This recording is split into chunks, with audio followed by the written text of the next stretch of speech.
शांति देवी, हे भगवान, ये कैसे हो गया? जिस पेड़ को हमने 2 दिन पहले लगाया था वो इतना बड़ा कैसे हो गया? बैगन का पेड़ भला पेड़ होता है? वो तो एक झाड़ी होती है, मगर ये तो वाकई पेड़ बन गया है, और वो भी बैगन से लदा हुआ। ये कैसे मुमकिन है? करीब जाकर देखूं कहीं मैं ख्वाब तो नहीं देख रही। मगर ये तो सच था, पूरा पेड़ बैगन से भरा हुआ था। मीना को बुलाती हूँ। शांति ने अपनी बेटी मीना को बुलाया। मीना, आओ देखो, ये पेड़ हमने कुछ दिन पहले ही लगाया था और ये फलों से भरा हुआ है। मीना हैरान होकर बोली, हाँ माँ, वाकई। चलो कुछ बैगन तोड़कर खाना तैयार करते हैं। माँ बेटी ने मिलकर बैंगन का भरता बनाया और मज़े से खाया। बाकी बचे हुए बैंगन को पड़ोसियों में बांट दिया। मगर हैरानी की बात यह थी कि जितना बैंगन तोड़ते उतने ही नए आ जाते। ये देखकर माँ बेटी ने सोचा, क्यों ना दुकान लगाएं और इन बैंगनों से कुछ कमा भी लें। दोनों ने बैंगन बेचना शुरू कर दिया। जितना बेचते उतने ही नए पैदा हो जाते। ये खबर पूरे गांव में फैल गई। ये बैंगन जादुई है, जितना तोड़ो उतना बढ़ जाते हैं। दुकान खूब चलने लगी, पैसे बढ़ने लगे और माँ बेटी की जिंदगी बदलने लगी। शांति ने अपनी झोपड़ी को एक बड़ा सा घर बना लिया, पेड़ की हिफाजत के लिए दीवार लगवाई और एक चौकीदार भी रख लिया।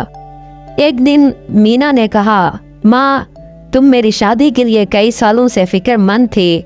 अब तो हमारे पास पैसे भी हैं, क्यों ना मेरी शादी के लिए दोबारा कोशिश करें? शांति बोली, हाँ बेटी, अब हमारी माली हालत ठीक है। पहले तो बहुत परेशानियां थीं, तुम्हें पता भी नहीं है, और पैसा भी नहीं था। माँ बेटी अच्छे रिश्ते ढूंढने लगी, मगर हर जगह से यही जवाब मिला, लड़की पसंद है मगर हमें अच्छा खासा जहेज चाहिए। शांति देवी बहुत परेशान हो गई। उसने पूजा करवाई, भगवान से दुआ की, मगर कोई हल ना निकल सका। एक दिन शांति देवी मंदिर गई। वापसी पर उसे एक छोटा सा बैंगन का पौधा नजर आया। कितना प्यारा है, क्यों ना उसे अपने आंगन में लगा लूं। उसने पौधा लगा दिया और जल्द ही उसमें बैंगन आ गए। शांति बहुत खुश हुई। तभी उसे एक महात्मा जी मिले। शांति ने उनसे कहा, महात्मा जी, मेरी एक बेटी है मीना, मैं उसकी शादी को लेकर बहुत परेशान हूँ, बराह करम कोई हल बताएं। महात्मा जी बोले, बेटी, मैं तुम्हें आशीर्वाद देता हूँ कि जो तुम अभी सोचोगी वो पूरा हो जाएगा। शांति ने सोचा, हाय, कहीं मैं फिर बैंगन के बारे में ना सोच लूँ, मगर बहुत देर हो चुकी थी। खुद की गलती का एहसास हो गया था। मीना ने हैरान होकर कहा, माँ, तुम मेरी शादी के बारे में नहीं, फिर से बैंगन के बारे में सोच रही थी। शांति को अपनी गलती का एहसास हुआ, मगर फिर उसने एक तरकीब निकाली, हम अपनी बेटी के लिए स्वयंवर करवाते हैं। चूँकि शांति देवी पहले ही जादुई बैंगन के नाम से मशहूर हो चुकी थी, उसकी बात पूरे इलाके में फैल गई। दूर दूर से अच्छे अच्छे रिश्ते आए।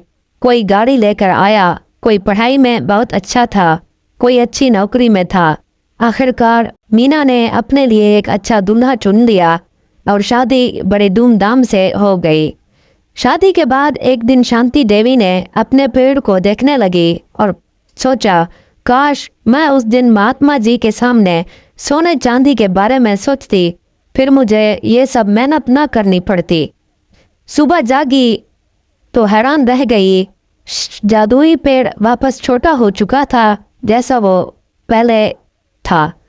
तब शांति देवी को समझ आया, लालच बुरी बला है, जितना है उसी में खुश रहना चाहिए। दोस्तों, अगर आपको ये कहानी पसंद आई है तो प्लीज़ चैनल को सब्सक्राइब कर दें, ताकि हर नई आने वाली वीडियो का नोटिफिकेशन आप तक पहुंच सके।